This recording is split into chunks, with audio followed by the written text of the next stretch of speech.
Hello friends, good morning. Welcome to Football 360GH. Thanks for tuning in to watch this video from us.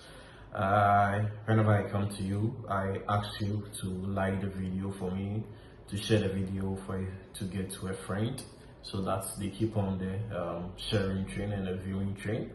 Then you drop your thoughts, your critique, your suggestions, your corrections in the comment section. Then you tap on the bell button, you subscribe to become a part of the family, so that whenever new videos go out, you get the notification on your phone, and that you're a notification away from our new latest video. So subscribe to become a part of the family. Okay, subscribe, tap on the bell button, subscribe, become a part of the family, and let's get going. Lots of stories. I don't know how I'm going to do it, but then let's try to do everything in 10 to 15 minutes maximum. So yesterday, Kotoko played 2 friendly matches. You know, the team has been at Cape Coast for close to 10 days. They've been training at the Cape Coast Sports Stadium. That's where they've been having their first set of preseason. Yesterday they played 2 friendly matches. The first one was against Vipers. The second one was against Ebuswadoaps. IDK Pandi. Yes, and so I'm going to run you through the match report from both matches. 2 new sets of teams played both matches, so it wasn't a repetition of team. You can't play both matches, either you play the first game or the second game. Also, Kotoko is on the lookout for a winger. 2 wingers, Elvis Sheba for Uche and Peter Midwalker have picked up injuries, which has ruled them out for 6 weeks. It depends whether they are going to recover in time or whether their recovery is going to take time, because Baba Yara was ruled out for 2 weeks, and then we are in 4 weeks and he's just started training. He has not even started ball work yet, so it depends on how their recovery goes. 6 weeks can turn into 10 weeks, but then Kotoko didn't want to take chances, and so they are on the lookout for a winger. And so I'll bring you the latest happenings from the meeting that took place yesterday when Nana Kwasi Appiah, IMC chairman, met Moses Parker of Mediema. Kotoko is looking out for 2 players from Mediema, so let's see how the chase goes. But then first on my list is the issue of Baba Yara Sports Stadium. And so 2 weeks ago, and maybe last week, I did an editorial on the state of Baba Yara Sports Stadium. It was not looking good. It was gloomy. It was bad. The pitch was tattered. The washroom, the scoreboard, the entire facility. I mean, the stadium was not in the best of shape, and then it needed redress and it needed help. So I'm going to give you updates from Baba Yara Sports Stadium, and so I'm going to rule out pictures even as I do the talking for you to see the current condition. At least you can see that the pitch is now taking shape. Lots of greens taking over the brownish color. Still the dugout is not fixed. What we are picking is that the dugout will be fixed latest by Saturday, and that they are going to do a rolling on the pitch on Friday. So after the rolling on Friday, the dugout will be fixed. The scoreboard is there, but then some component of it was taken away. Last time when Black Stars played their World Cup qualified against Chad, and so some components were taken to Accra. It's laughable, right, that there is a scoreboard in Kumasi, there is one at Accra, but then the one in Kumasi was dismantled because they needed some components in the one in Kumasi to go fix the one in Accra. And so by the end of this week, they are going to take it back, and then they'll return it back to Kumasi so that the Kumasi scoreboard is also fixed. So latest by Saturday, they intend to 1, roll the pitch, 2, fix the dugout, 3, fix the components of the scoreboard that was taken to Accra, and then basically it, and then they will start putting the washroom under hygienic conditions and service. We expect CAF inspectors in town somewhere around 29th August or 28th August. But then let's make it 31st August. Today is 19th, and so the NSA Ashanti region, NSA Kumasi, has 12 days to put the entire stadium in the best of shape. Mind you, the security zone must also be addressed. You get it? Because those at the western part of the red stands and those at the VIP stands have easily access to the team buses and the team players whenever they get out of their buses. These were some of the security measures that the GFA even put in place, and so they must pass the security test of GFA CAF FIFA, and that we can look out from the washroom to the pitch, to the stands, to the scoreboard, the dugout, and everything that must be put in shape. So they have 12 days to get it right and get the stadium approved for both Kumasi and Kotoko's Confederations Cup and BBN Gold Stars Champions League. So that's what I'm going to do. So maybe on Saturday, maybe around 5 p.m. thereabouts, when work has closed, we can go there and bring you latest update from Yara. But then what you're seeing now is what we captured yesterday. So it's the current state of the Kumasi Yara Sports Stadium. So moving away from Yara, Kotoko yesterday played a friendly game. First one was against Vipers. Starting 11 for that match was Mo Kamara, Henriansu, Sambo O'Neill, Shaibu Abubakar, because Lord Amwa is injured. I mean, I told you after the Toyota Cup game far away in Durban, South Africa, that the Lord Amwa I know and the Lord Amwa I saw against Kaiser Chiefs, some said he has recovered, but I argued that he hasn't, because he wasn't match fit and then he wasn't even able to run. He couldn't clock around 18 kilometers for the entire 90 minutes, and so it was no surprise to me when I learned that Lord Amwa has been ruled out injured again. So Shaibu Abubakar played that game. Patrick Esiedu, ever present, Seth Kojo, Lord Hilary Adabo, Albert Amwa, Emmanuel Nchi, Saka Dauda, and Kwame Poku. Kotoko won that game by 3-0. Kwame Poku scored, Albert Amwa scored, and Sambo O'Neill, making it 3-0.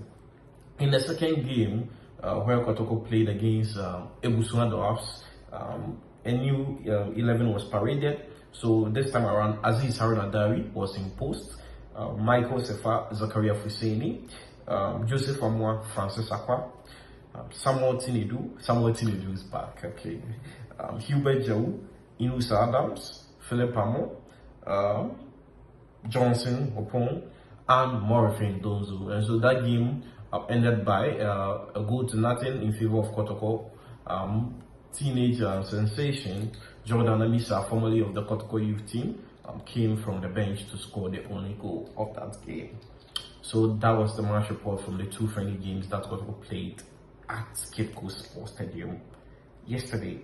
The team is moving camp, so they are done with their Cape Coast preseason. Tomorrow, 20th August, the Galka Top 4 starts. Originally, it was advertised to take place at the Accra Sports Stadium, but then we all knew that it wasn't going to happen, because we know that the sports stadium has been reserved for Black Stars. And just 3rd and 4th, there is an international tourney. The Black Stars will be playing host to their World Cup qualifying game, so there was no way they were going to get it for the Galka Top 4. But then, I mean, Galka went ahead and fixed it there. But then today, about 30 minutes ago, newest information we are picking says that the Galka Top 4 is coming on at the University of Ghana Sports Complex. And so no more the Accra Sports Stadium. So if you're watching and then you put it on your itinerary, please make sure and pay attention to the change of venue from Accra Sports Stadium to the University of Ghana Sports Complex. And so because of that, Kotoko has moved from Cape Coast. Today they will be moving to their next pre-season days, which is Adukrom. Adukrom is around Ebri and Dewu. So on that Ebri Dewu stretch, there is this cool town there called Adukrom. And so that's where they will be camping for their next pre-season. But then they will be in Accra for the Galka Top 4. Afterwards, they will continue their pre-season in Adukrom. Once they are in Adukrom, they will be training at Dream Sepsis home grounds, Dewu, and then they will continue their pre-season preparation from there. I'll do another story about the Galka Top 4 and how I see it panning out. This time around, Galka says it's not going to be a knockout tournament. It's going to be played in group phase. So all play all. The one that ends with the highest points win. I mean, it sounds good because, well, for the knockout, you don't get the opportunity to test some of the fittest and strongest side. But then this is going to be an all play all affairs. So Heart of Lions, BBN Gold Stars, Kumasi Santo Kotoko, and Accra House of Folk will have the opportunity to play against one another. And then the one that finishes top with the most points will be awarded the trophy as champions of Galka Top 4. So in the evening, I'll bring you a new story on how tactically I see the teams. Sunday, we had the opportunity to watch Accra House of Folk in the Basic Home World Manchester tournament against Heart of Lions. They are going to meet again. House of Folk were beaten by Kumasi Asante Kotoko in the President's Cup last month. They are going to meet again. And so, how is it going to pan out? Going to the Galka Top 4, psychologically, momentum-wise, and history. Who is it back in this time around? I'll do that story in the evening and bring it to you around 4-5 p.m. thereabouts. Good news coming from Kumasi Asante Kotoko camp is that Baba Yara, Joseph Ablo, and Lord Amoa have started shake up, and so they've started their recovery process. They haven't started ball work yet. They are still training with the physios, and so they've started running and started jogging. We don't know when they'll be fully reintegrated into the team, but then good news is that they've started running, and then their recovery process is going on smoothly. Now to the transfer stories. So Walid Neymar Hussein, I mean, whenever I mention Walid Neymar's name, I don't know, but then I feel like I'm sounding like a broken record. No need to mention his name because I've brought you series of and the sequence of the events surrounding Walid from Inshuatreman to Kotoko, Walid from Inshuatreman to Haas, Walid from Inshuatreman to TS Galaxy, and that move not materializing, back to Walid coming back to Kotoko, Walid going to Cape Coast to join the team. And so whenever I mention his name, I feel like I'm sounding like a broken record and wouldn't want to keep on talking about Walid Neymar and what is into his contract. But then Coach Karizito says he needs Walid Neymar. I don't know what the coach sees in Walid Neymar that he's losing sleep over him. Because for a player that has treated you with that sort of disdain, disrespect, and then that low level of commitment, I don't know why Coach Karimzito is still after Walid Neymar. So the IMC would have to agree with what Coach is saying to get him Walid Neymar. And he's got a strong point. He said Peter Midwakwa is now injured, so definitely they will need to sign a winger. In comes Derek Fordjour of Mediama. So Derek Fordjour was one of the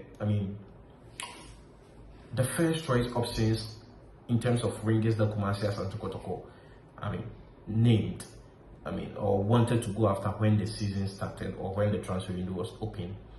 And then again, you don't get players on the cheap when you are dealing with Mr. Moses Parker, and so the negotiations hit snag, and then it couldn't continue. So Kotoko would have to look out there for their alternative players in that position. So the conversations died down.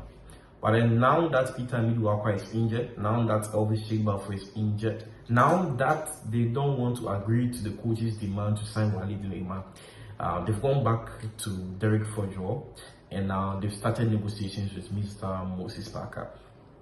Now, until recently, it was a smooth sail for players to move from Mediama to Kotoko. Okay, because Mediama started from Kumasi as Kesben FC, then went to Taka as Mediama. But then Mr. Moses Parker complained that whenever they are selling players to Kotoko, they include a sell-on clause. But in this is the case that Kotoko wouldn't even get the opportunity to sell these players. They will leave on the free, and so they weren't accruing their sell-on clauses inserted inside the contract of players transferred from Mediama to Kotoko. But then after the transfer of Alice Justice Play, Richard Bodwagadas, The relationship is still fine, it's still okay. So Kotoko IMC chairman has met with Mr. Moses Parker to find midpoints. I don't know which party is going to compromise on their stance, but then it is going to cost that big and that huge for Mr. Moses Parker to transfer Derek Fordjour to Kotoko. It's not going to be an easy deal. I don't see how today, as it stands, I don't see how Kotoko is going to price Derek Fordjour away from Kotoko.Imc. But then they like the boy, the coach needs him, they want a productive winger, and then that's who they've located as their first choice. And so once they need him and want him, they must let the cash flow and then go deep inside their pockets to get the money for Derek Fordjour. Negotiations have started. It's not looking good. I didn't want to break the hearts of the Kotoko fans, but then the truth is it is not looking good. They intend to continue negotiations today. If anything changes, I will let you know, but then it is not looking good because the money that Mediema is looking out for and the money that Kotoko is quoting, the gap is that wide, you get it. So one of the parties would have to compromise on their position and then maybe negotiate better terms in different ways. Sell-on clause, buyback clause. Lots of clauses that you can insert whenever you are selling your player or whenever you are buying a player from another club. But then Kotoko Derek Fordjour negotiations have started, not that strong, and then the feeling is not that high that Fordjour will be a new Kotoko player. But then it's a negotiation, anything can happen. And with two teams that have good relationship and that have been exchanging players every now and then, you expect them to find common points and then find the best of interest for the player. Same way Godfred Aban, Kotoko were looking out for Godfred Aban. Mediema couldn't tie him down, so Godfred Aban didn't renew his contract. He's now a free agent. What I know is that Godfred Aban had negotiated a better deal with Karela United, and so today Godfred Aban will be going to the administrative office of Karela to put pen to paper.